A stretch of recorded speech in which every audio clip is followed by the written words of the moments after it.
Today, I'm going to do something no one has done. I'm going to show you what a film festival sees when you submit your movie on FilmFreeway. As a bonus, I'm going to go over every single element in detail, and I'm going to give you tips and tricks to make your submission stand out.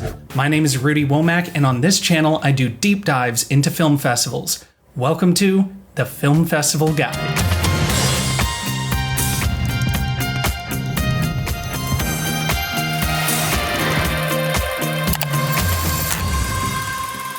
If you've ever wondered what a film festival sees after you submit on FilmFreeway, then you are in the right place. Today, I'm going to go over what programmers see, what a judging form looks like, and even what the difference between a Vimeo link and a direct upload to FilmFreeway looks like. For today's example, I'm going to use my own short horror film called Prudence, but everything I am going to show you applies to every kind of submission. Doesn't matter if it's a feature, a short, a documentary, a music video, whatever, everything equally applies. And if you're wondering what programmers are looking for before they select a film, I actually asked 4 programmers that very question. If you're interested in checking out that video, there's a link in the description below. Let's get started. From a bird's eye view, this is what a film festival sees when you submit. It looks similar to your own page, but with a few notable exceptions in the middle and near the bottom. The main show is your film here at the top, but I want to cover some other things first. Let's start with your personal information over here on the left. You can control what a film festival sees and doesn't see. My best advice is to provide as much information as possible, and of course,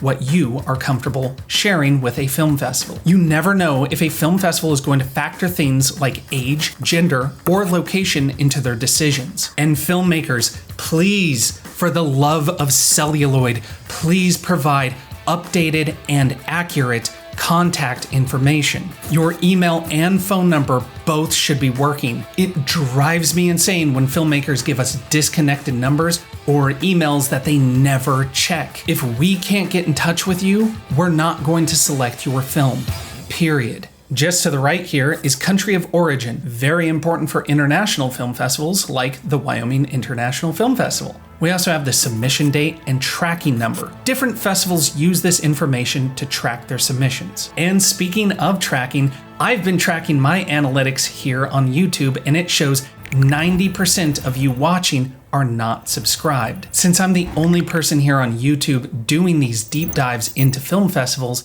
it would mean a lot to me if you could support the channel by subscribing.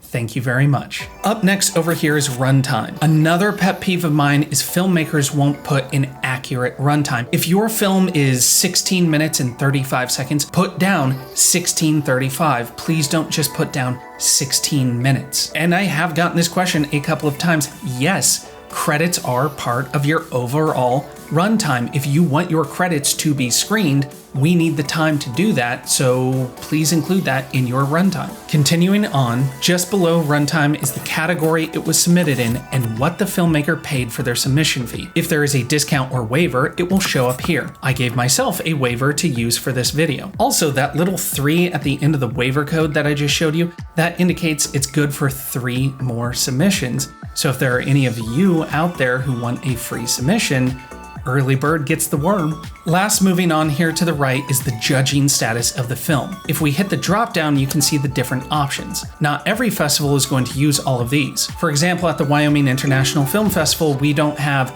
quarterfinalist or semifinalist or finalist or even honorable mention. Under that is submission status. Either you are being considered, you're missing materials, or you're outright DQ'd. Under that is this little drop down for flags. These are customizable for every festival. Honestly, we don't use these very much. We use Sheets to do all of our submission tracking, so that's where all of our notes go. There are festivals that use these flags to help them filter and help them track submissions as they come in and out. And just under that dropdown is assigning judges. You'll also know a festival can send a download request here, but this button is only active if a film is uploaded directly to FilmFreeway. That's quite a lot of different information, and different festivals are going to use it in different ways, which is why my best advice to you is to fill out as much as you possibly can and keep it as accurate as you possibly can. You never know what little bit of information is going to give you that extra oomph to get your film selected. Now, I do want to show you what the actual film itself looks like, especially the difference between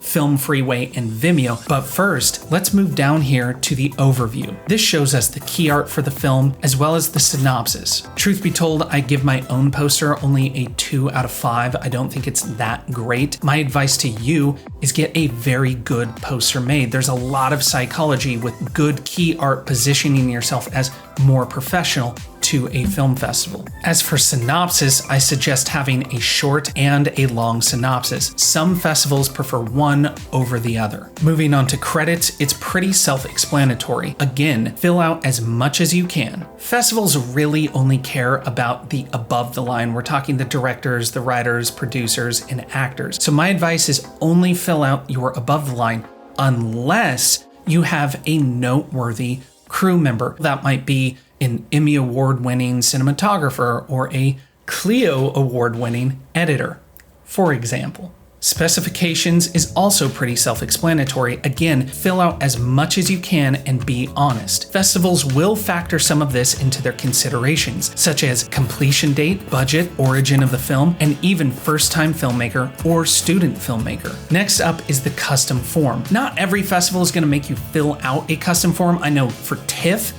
their custom form is like a mile long. But if the festival does make you fill out a custom form, this is where the information is displayed. This next one is super important: screening and awards. You absolutely need to keep this updated. Every single time you get a screening or if you win an award, come back here and fill out the information. Festivals absolutely use this information to inform their selections, and even if they say they don't, they do. Lastly is the cover letter. Always write a cover letter. I'm going to do an entire video on cover letters and directors' bios, but for right now, just trust me, write a cover letter every time. Moving to the right are two of the most important things you can include with your submissions: the trailer and photos. Trailers can really sell your film to programmers, and especially later on in the selection process, I have seen programmers go back to a film and instead of referencing the entire film, they'll just watch the trailer to get a quick refresher. And besides, a trailer is instrumental in getting audience members excited for your film, so I always recommend cutting a trailer. Under the trailer are photos, and my recommendation to you is going to have some key art or marketing photos that festivals can use as they try to market the entire festival. BTS isn't a bad thing, but you definitely need screenshots or marketing photos here. Moving along is your director's headshot and bio. I've seen director's bios that just go on and on and on. You only need a couple of quick sentences. Think of a director's bio as a highlight reel and not your manifesto. Near all that will be links like website, social media, and a press kit if you have it. Under here would be any links to press write-ups or reviews if you choose to include those. Okay, it's time for the fun stuff. When a programmer wants to review your film, they will click this button here and voila, the scorecard. This is our custom scorecard at the Wyoming International Film Festival. We rate things on a scale of 1 to 5, whereas most festivals rate things on a scale of 1 to 10. If you want an in-depth breakdown of this scorecard and also how we select films at the Wyoming International Film Festival, I've actually made a video on that topic. Link in the description below. And the last thing here at the bottom are notes. Programmers or judges can make any kind of notes that they want to, and there's even an option to email the notes to the filmmaker. Okay, the big moment.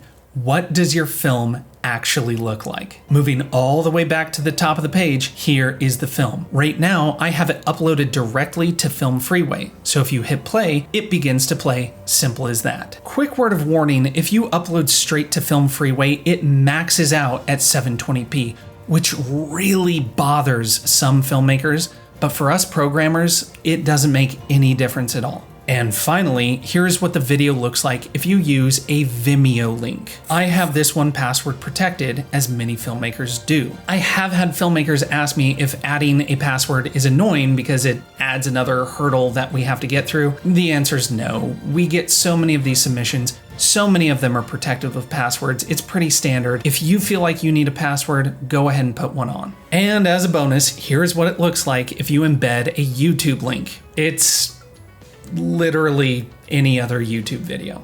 It looks the exact same. It really doesn't matter if you use YouTube or Vimeo or FilmFreeway. The only thing that matters is if we hit play, the film plays. Now, of course, programmers are going to have their preferences. I don't like Vimeo. I think it has a lot of buffering issues, but that's just one man's opinion. It should have no impact on your decision of which platform you choose to use. So there you have it, the total overview of what a film festival sees when you submit. Did anything stand out to you or pique your interest? If it did, please let me know in the comments below. I'd love to hear from you. And while you're down there, why don't you give this video a like and subscribe? I'm going to be back with more film festival insight, but until then, I'll see you on the circuit.